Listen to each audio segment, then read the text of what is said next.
मैं हूं अंकित अवस्थी। दुनिया में बदलती तेजी से बदलते हुए घटनाक्रमों में अचानक आज एक सुर्खी हम चर्चा में लेकर आए हैं। चर्चा है यूएई के राष्ट्रपति की भारत यात्रा। मोहम्मद बिन जायद ने भी अपनी तरफ से यह मैसेज सर्कुलेट किया, बताया कि भारत के लिए उनकी यह यात्रा कितने मायने रही और फिर वो यहां से चले गए। सब जगह जियोपॉलिटिकल डेवलपमेंट माना गया। इन तस्वीरों के सभी लोगों ने कयास लगाने शुरू किए। अल्टीमेटली भारत के अंदर यूएई के प्रेसिडेंट की 3 घंटे की यात्रा इतनी मायने क्यों रखती है, अब हम आकर उस पर चर्चा करते हैं। आप सभी जानते हैं कि सितंबर 2025 में पाकिस्तान और सऊदी ने मिलकर के न्यूक्लियर आर्म्ड पाकिस्तान के साथ एक म्यूचुअल एग्रीमेंट किया था। सऊदी का पाकिस्तान के साथ जो एग्रीमेंट था उसमें यह कहा गया था कि अगर पाकिस्तान पर कोई हमला होगा तो सऊदी साथ खड़ा होगा और सऊदी पर अगर कोई हमला होगा तो पाकिस्तान साथ खड़ा होगा। इस पर हमने सेशन भी किया था। हमने आपके साथ में जानकारी भी साझा की थी कि यह कितना मायने रखता है वैश्विक रूप से, तब जबकि न्यूक्लियर वेपन रखने वाले देश सीमित हैं। ऐसे में पाकिस्तान का यह कहना कि अब पाकिस्तान का न्यूक्लियर प्रोग्राम सऊदी अरब के लिए भी है, ऐसे में बड़ा सवाल बनता है कि सऊदी के साथ है तो यूएई को इससे क्या दिक्कत है दिक्कत है। क्या दिक्कत है? असल में मिडिल ईस्ट में अगर टर्की को हटा दिया जाए तो सऊदी के बाद दूसरी कंट्री यूएई ही आती है। टर्की को हटा दिया मैं क्यों बोल रहा हूं? क्योंकि तुर्की नाटो का मेंबर भी है और ईयू के साथ भी पैर अड़ा के चलता है।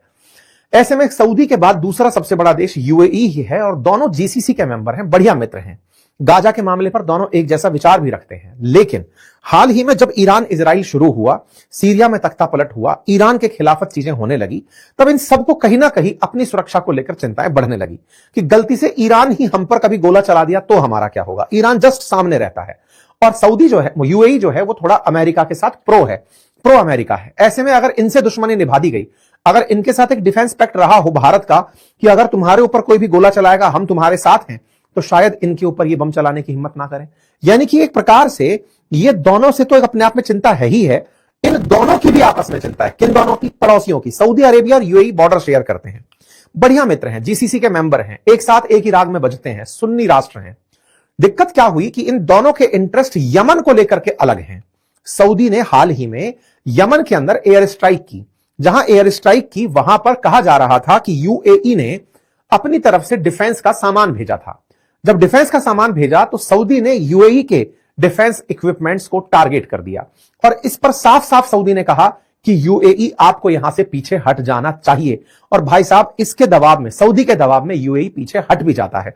इस पर भी हमने डिटेल सेशन किया था और बताया था कि सऊदी और यूएई झगड़ लिए। उस समय सऊदी के साथ पाकिस्तान खड़ा था, यानी कि न्यूक्लियर वेपन आर्म स्टेट खड़ा था। यूएई सऊदी से छोटा देश है, कम पावरफुल देश है और उसके साथ साथ कोई खड़ा भी नहीं है। भारत सऊदी से ज्यादा व्यापार यूएई के साथ करता है और ऐसे में अगर हम इसके साथ ज्यादा व्यापार करते हैं तो ज्यादा जिम्मेदारी रखते हैं। यही कारण है कि भारत यूएई की ये मित्रता के मायने निकाले जा रहे हैं। इनका ऐसे दौर में बीच में चले आना बहुत सारे मायने लेकर आ रहा है।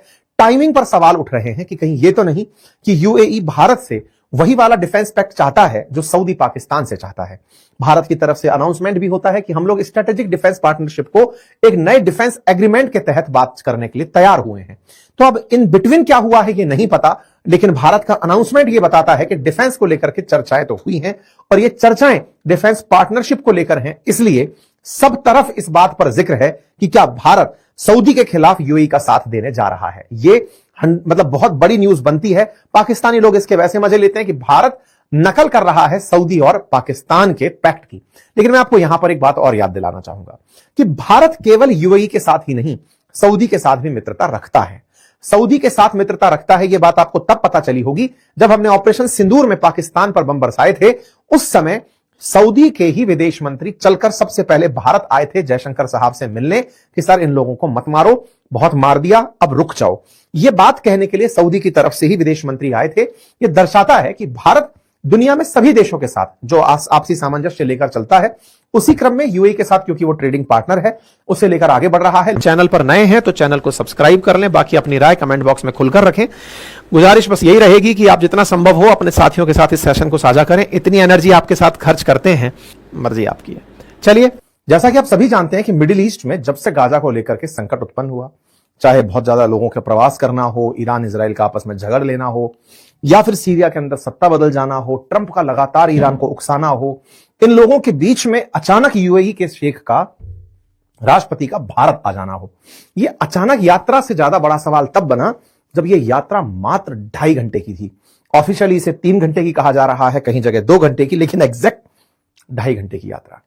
एक देश का राष्ट्राध्यक्ष आता है, भारत के प्रधानमंत्री रिसीव करने जाते हैं, अपने कार्यालय लेकर आते हैं और वो तुरंत वापस चले जाते हैं। 2.5 घंटे के अंदर ऐसा क्या था?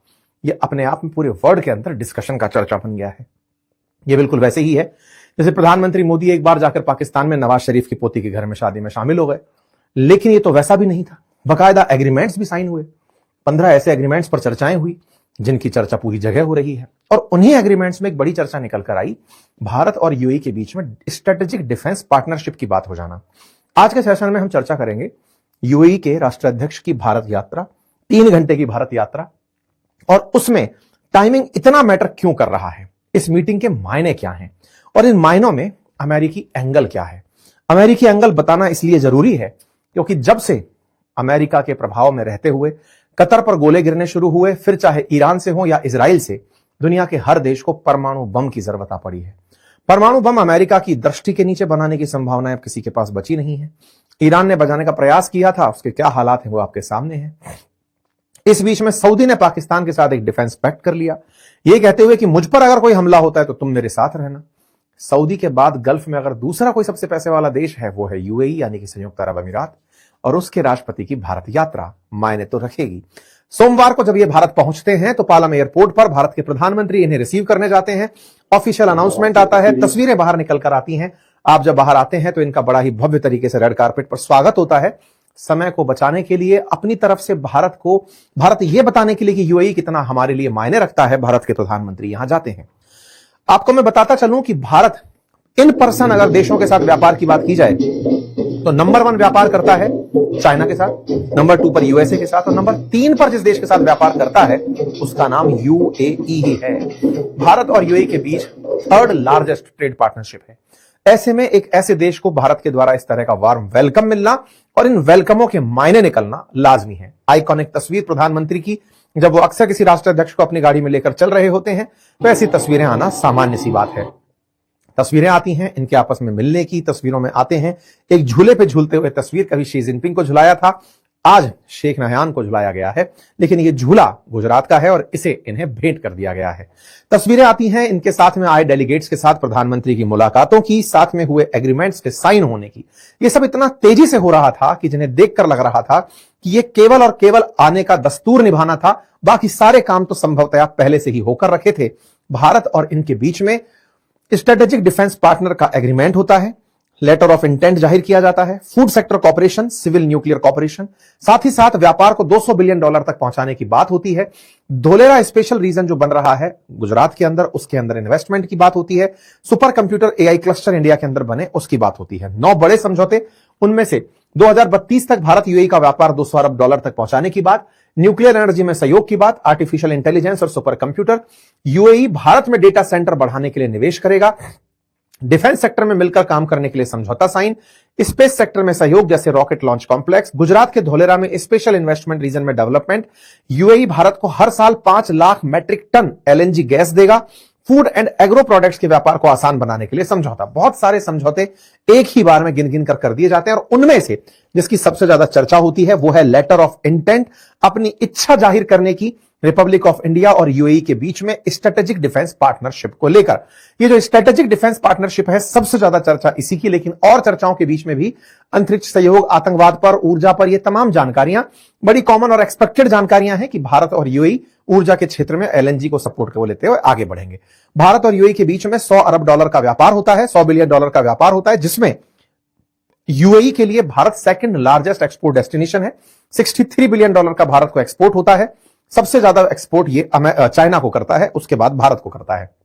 भारत यहां पर $36 बिलियन का एक्सपोर्ट करता है, 2nd largest export. Individual country wise अगर हम बात करें तो हम यूएई को करते हैं, यह हमारे लिए एक बड़ा नंबर है आफ्टर यूएसए। भारत के लिए बहुत बड़ी मात्रा में यूएई के अंदर एक्सपोर्ट होना और यह व्यापार बढ़ाकर 200 बिलियन तक का लक्ष्य 2032 में ले जाना काफी महत्वाकांक्षी प्रतीत होता है। आप सभी को ध्यान होगा, हमने आपको बताया भी है कि एज ए ग्रुप अगर हम बात करें तो भारत ग्रुप के रूप में ईयू के साथ में अमेरिका के बाद सबसे ज्यादा ट्रेड करता है। यूएसए, चाइना, यूएई यही नंबर आगे पीछे होते रहते हैं। यूएसए के साथ अगर बायलैटरल ट्रेड की बात करें फाइनेंशियल ईयर 24-25 में तो $132 बिलियन का था, चाइना के साथ $128 बिलियन का था। जब चाइना गलवान वैली इंसिडेंट नहीं हुआ था तो नंबर 1 पर चाइना चलता था। उसके बाद नंबर 3 पर यूएई है $100 बिलियन के साथ, जिसके साथ हम ट्रेड डेफिसिट में रहते हैं। लेकिन हां, आगे बदलती समीकरणों पर तो क्या ही कहा जा सकता है। आप लोग क्या सोचते हैं, अपनी राय जरूर बताइए। इस तस्वीर के मायने क्या हैं, अवश्य समझाइए। फिलहाल के लिए इतना ही। चैनल पर नए हैं तो सब्सक्राइब कर लें। फिलहाल के लिए इतना ही। अपना ख्याल रखें। बहुत बहुत धन्यवाद।